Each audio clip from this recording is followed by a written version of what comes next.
আপনাদের কাছে বলবো যে কেশপুরের পরিস্থিতিটা একটু জটিল। আপনারা নিশ্চয়ই দেখেছেন, কভার করবেন আশা করি।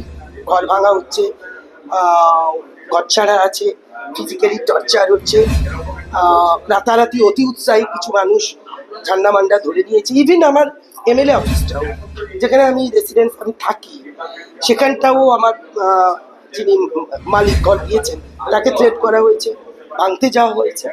ফলে আমি মুখ্যমন্ত্রীর কাছে আপনাদের মাধ্যমে আবেদন করব, এই সরকারের কাছে আবেদন করব যে জনসেবার ক্ষেত্রে এমএলএদের কন্ট্রিবিউশন থাকে, সেই ক্ষেত্রে যাতে বাধার সৃষ্টি না হয়। ডিএম এবং এসপিকেও জানিয়েছে, নিশ্চিত এটা আবেদন রাখবে। এই সরকার বলছে যে আমাদের কর্মীদের উপরে টর্চার হচ্ছে এবং বাড়ি ঘরদোর ভাঙচুর হচ্ছে, এই নিয়ে কি বলবেন? উনি এ কথা বলছেন, আমার তো লজ্জা লাগছে ওনার এইসব কথাবার্তা শুনে।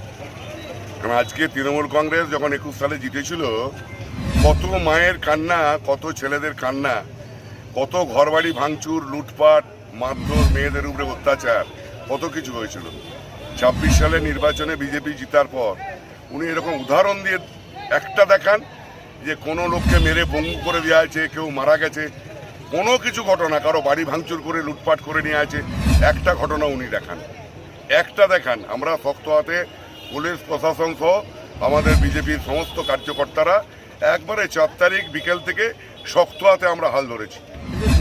ওনার নাকি দলীয় কার্যালয়ে ব্যানার, যে ব্যানারগুলো ছিল না, আমরা কোনো ব্যানার, এটা বিজেপির কালচার না। কারো পার্টি অফিস দখল করা, কারো ব্যানার ছিঁড়ে দেওয়া, কারো পতাকা ছিঁড়ে দেওয়া, এটা কারো এটা বিজেপির কালচার না, এটা তৃণমূলের কালচার।